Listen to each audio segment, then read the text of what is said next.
সুপ্রভাত বন্ধুরা, কেমন আছো তোমরা? নিশ্চয়ই ভালো আছো, আর আমরাও সবাই ভালো আছি। আমার এভরিডে লাইফস্টাইলকে তোমরা যেমন আপন করে নিয়েছো, আমি চাই তোমরা আমার এই রাঁধুনি চ্যানেলটাকে আপন করে নাও। আর সেই আশা নিয়েই কিন্তু আমি প্রতিদিন একটা করে ভিডিও রান্না ছাড়ছি তোমাদের জন্য। তো আজকে রান্নাতে আমার আছে কুমড়ো, আলু, ডাঁটা, আর কলা করা ছোলা, আর বড়ি। এগুলো কিন্তু সব কিছু আমি ভেজে রেখেছি। আর ওদিকে তেজপাতা, পাঁচফোড়ন, আর সঙ্গে অবশ্যই একটু চিনি লাগবে, আর মশলা তো লাগবে। আর চিনি ছাড়া আমি মানে যে সুগার ফ্রি ট্যাবলেটটাও অনেকে ব্যবহার করতে পারো। আর আলু আমি যেহেতু সিদ্ধ করে নিই, সেই জন্য বেশিরভাগ ক্ষেত্রে আমি চিনি ব্যবহার করি না, আর সুগার ফ্রি ট্যাবলেটটা ব্যবহার করি। দেখো, যেহেতু সমস্ত মশলা আমার মানে সবজিগুলো ভাজা আছে, তো আমি খুব বেশি কিন্তু তেলও ব্যবহার করছি না। আর তো পাঁচফোড়নটা দিয়ে দিলাম, আর তেজপাতা দিয়ে দিলাম। তারপর একে একে সমস্ত আর কি সবজিগুলো আমি দিয়ে দেবো। আর ডাঁটাও কিন্তু আমি ভেজে রেখেছিলাম। মাছ ভাজা করার পর সমস্ত সবজিগুলোই আমি একে একে ভেজে রেখে দিয়েছিলাম। তো আজকে একটা দারুণ রেসিপি নিয়ে তোমাদের কাছে চলে এলাম। গরমের দিন কুমড়ো দিয়ে এইভাবে রান্না করে খেয়ে দেখো, মানে নিমেষে তোমাদের ভাত শেষ হয়ে যাবে। তো দেখো, আমি এখন কিন্তু রান্নাটা শুরু করে দিয়েছি। সমস্ত কিছু দিয়ে আমি এখন কড়াইতে নেড়ে নিলাম একটু। এবার কিন্তু একে একে সমস্ত মশলাগুলো দিয়ে দেবো, কারণ যেহেতু আমার সমস্ত সবজিগুলোই ভাজা আছে, তো বেশিক্ষণ ঢাকতে আর লাগবে না। তো একটা লঙ্কা দেখো আমি চিড়ে দিয়ে দিয়েছি। আর যেহেতু কুমড়োর তরকারিতে বেশি মানে ঝাল হলে ভালো লাগে না, একটু মিষ্টি মিষ্টি হলে ভালো লাগে, তো সেই জন্য একটা লঙ্কা দিয়েছি, আর কাশ্মীরি লঙ্কা ব্যবহার করব। তো একে একে দেখো আমি সমস্ত মশলাগুলো দিয়ে দিচ্ছি। আগে দিয়ে দিলাম লবণ, আর হালকা হলুদ দিয়ে কুমড়ো ভেজেছিলাম, তবু তো এখন হলুদ দিতে লাগবে, তাই হলুদ, জিরে, মরিচ সব দিয়ে দেবো পরপর। দেখো, জিরে গুঁড়ো দিয়ে দিলাম হলুদ গুঁড়ো। এবারে সমস্ত মশলাগুলো দেওয়া হয়ে গেছে। এবার আমি টমেটো আর আদার পেস্টটা আমি কিন্তু দিয়ে দেবো, দিয়ে একসাথে সমস্ত মশলার সাথে এটা কষিয়ে নেব। তো দেখো, এখন জল কিন্তু ব্যবহার করিনি। তো সমস্ত মশলার সাথে লবণ দেওয়ার পরে একটা জল ছাড়ে। আর দেখো, মশলাটা ভালো করে কষিয়ে নিচ্ছে। আর এই ততক্ষণে আদা টমেটোটাও কষানো হয়ে যাবে, আর এগুলো আদা টমেটোর গন্ধটাও চলে যাবে।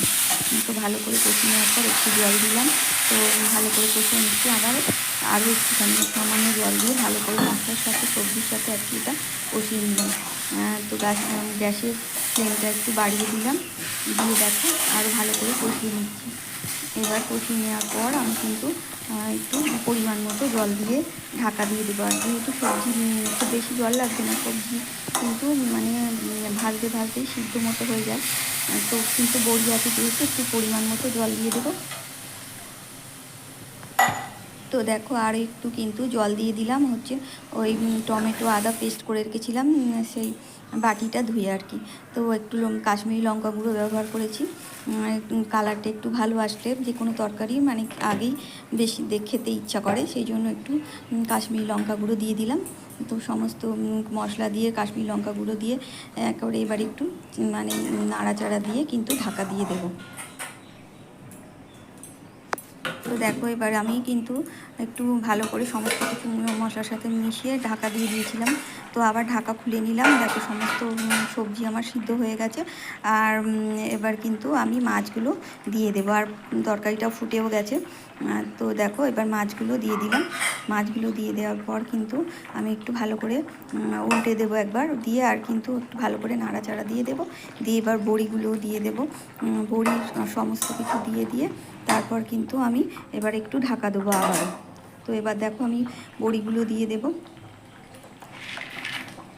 মাছ আমি একবার করে উল্টে দিয়েছি ঝোলের সাথে, তবু এবার বড়িগুলো দিয়ে কিন্তু একটু ভালো করে নাড়াচাড়া দিয়ে, আর এবার একটু ভালো করে সব কিছুর সাথে মিশিয়ে দিলাম। বড়িগুলো ফুটতে থাকুক। তো আবারও একটুখানি ঢাকা দিয়ে দেবো। আর এই ডাঁটা আছে যেহেতু, একটু ঢাকা দিয়ে দিলে ডাঁটাটা ভালো করে সিদ্ধ হয়ে যাবে। তো একটু ঢাকা দিয়ে দিলাম। তো দেখো, আবার কিন্তু আমি ঢাকাটা খুলে নিয়েছি। খুলে নিয়ে আমার সমস্ত কিছুই মানে বড়ি সবই সিদ্ধ হয়ে গেছে। আর বড়ি তো আগে ভাজা ছিল, তো সিদ্ধ হয়ে গেছে। তো একটু ভালো করে আবার হালকা হাতে নেড়ে দিলাম, কিন্তু বেশি ঘাঁটাঘাঁটি করলে আবার মানে বড়িটা ভেঙে যাওয়ার ভয় আছে। তো এখন কিন্তু আমি একটু চিনি দেওয়া অবশ্যই প্রয়োজন আছে, কিন্তু চিনি আমি দেবো না। আমি সুগার ফ্রি ট্যাবলেট দিয়ে দিলাম 4টে। তো দিয়ে আমি গ্যাসটা কিন্তু অফ করে দিলাম।